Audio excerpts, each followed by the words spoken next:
اسلام کا ایک مختصر مفہوم جو میں نے آپ کے سامنے رکھا. اب اس سے مراد کیا، کیوں اور کیسے، تین باتیں آگے ہم کریں گے انشاءاللہ تعالیٰ.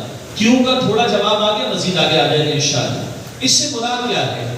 آج ایک بہت بڑا کچھ یا کئی لوگوں کو مغالطہ یہ ہے کہ جو لوگ اسلام کے نفاذ اور شریعت کے نفاذ کی بات کرتے ہیں، یہ لوگوں کے ہاتھ کٹوانا چاہتے ہیں، یہ لوگوں کی گردن اڑوانا چاہتے ہیں، یہ لوگوں کو کوڑے لگوانا چاہتے ہیں. ایک پہلو جو دین کی تعلیم کا ہی ہے اور بڑا قیمتی ہے اور بڑا اہم ہے، شریعت میں سزاؤں کے نفاذ کا حکم بھی ہے نا.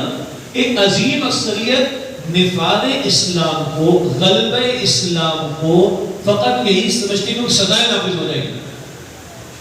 تھوڑی سی جلدی جواب سن لیں، اگر نافذ ہو جائے تو بتائیے لوگوں کی جان، مال، عزت محفوظ ہوگی کہ نہیں؟ مجھے ایمانداری سے بتائیے، چوری کی سزا سے پریشان کون ہوگا؟ چور نا. تو آپ، ہم تو پریشان نہیں ہوں گے نا.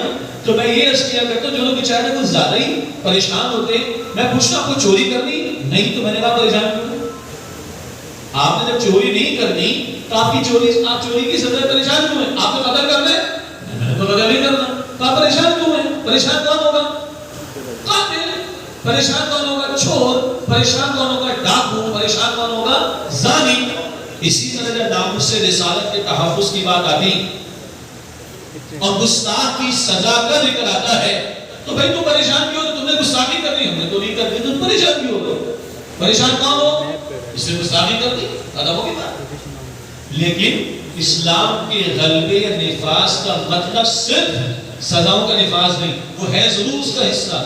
صدر نکسن امریکی صدر تھا، اس نے شاہ فیصل مرحوم سے پوچھا، سعودیہ کے جو فرمانروا تھے، اچھے آدمی تھے، نسبتاً بقیہ کے مقابلے میں بہت اچھے آدمی تھے. تو نکسن نے پوچھا کہ بھائی تم اتنی سخت سزائیں کیوں دیتے ہو سعودی عرب میں؟ اس نے کہا اس کی برکتیں بھائی ہیں کہ ہمارے ہاں سال بھر میں جو جرم ہوتے ہیں نا، سال بھر میں، وہ تمہاری امریکہ کی کسی ایک اسٹیٹ میں ایک دن میں ہو جاتا ہے. تم دیکھو ہمارے نماز کا ٹائم آتا ہے، ابھی تو محمد بن سلمان اللہ اس کو ہدایت دے، یہ اس وقت میرا موضوع تو نہیں ہے. بارہ مسجد اقصیٰ کے شیخ کا بیان و ترجمے کے ساتھ آپ لوگ سن چکے ہوں گے کہ کل شاید اپنے نام سے محمد بھی نکال دیا، اور نکال ہی دینا چاہیے. حرکت ایسی ہو رہی ہے، استغفر اللہ.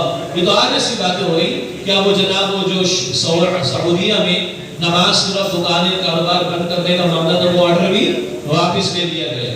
لیکن بہرحال ہم میں سے جن کسی کو بھی موقع ملا جمعے کا، ہم نے دیکھا ہوگا کہ نماز کے وقت بھی وہ دکانیں کھلی رہتی تھی، کس معنی میں؟ کاروبار نہیں ہوتا تھا، اور سونے اور جواہرات کی دکانیں کھلی رہتی تھی.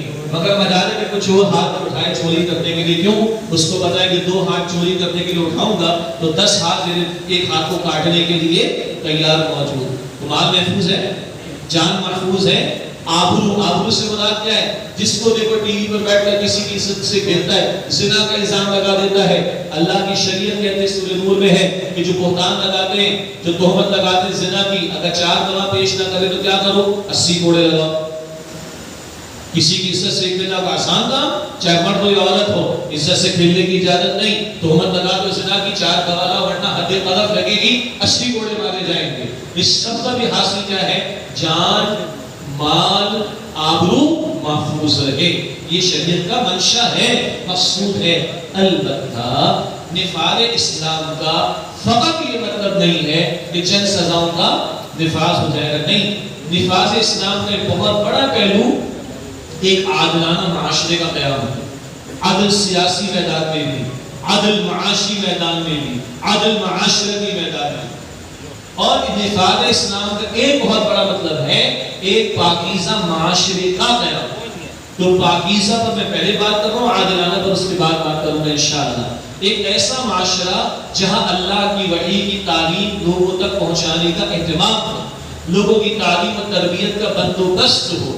آج بچوں کو نہ جانے کیا کچھ پڑھایا جا رہا ہے، انگریزی پڑھائی جا رہی ہے، انگریزی میں کیا کچھ غیروں کی چیزیں پڑھائی جا رہی، تو سبیہ ناس ہو گیا نا، اخبار کا جنازہ نکل رہا ہے. لیکن اگر انہی بچوں کو تعلیمی اداروں میں اللہ کا کلام اور اس کے پیغمبر کی تعلیم پڑھائی جائے تو کردار اچھے ہوں گے نا. اس کو تعلیم کہتے ہیں، اس کو تربیت کہتے ہیں، ایک صالح معاشرے کا قیام کہتے ہیں جہاں مسجد کا بڑا مرکزی کردار ہوگا۔ صرف نماز نہیں، تعلیم کے بھی حلقے ہوں گے، تربیت کے بھی حلقے ہوں گے۔ اور اگر خلافت راشدہ کے دور کو سامنے رکھیں تو خلافت راشدہ کے دور میں سیدنا عمر رضی اللہ تعالیٰ عنہ کے دور میں مسجد کے ائمہ ہوں، مؤذنین ہوں، معلمین ہوں یا مربی تربیت کرنے والے ہوں، ان کے وظیفے کون دیتا تھا؟ خلافت دیتی تھی، بیت المال سے جاتے تھے۔ خلافت اس پورے سسٹم کو اون کر لی ہے۔ نظام خلافت راشدہ میں اس کو اون کیا گیا، بچوں کے قرآن پڑھنے، دین سیکھنے کے، حتیٰ کہ سیدنا عمر رضی اللہ تعالیٰ عنہ کے دور میں ان کے باقاعدہ ایگزامز لینے کا تصور بھی موجود ہے۔ آج مسجد کا چندہ کس کو دینا پڑتا ہے؟ مجھے اور آپ کو۔ امام کی تنخواہ کے لیے چندہ، مؤذن کی تنخواہ کے لیے چندہ، مسجد کی بجلی کی بل کے لیے چندہ کیوں دینا پڑ رہا ہے؟ اس لیے کہ نظام خلافت قائم نہیں۔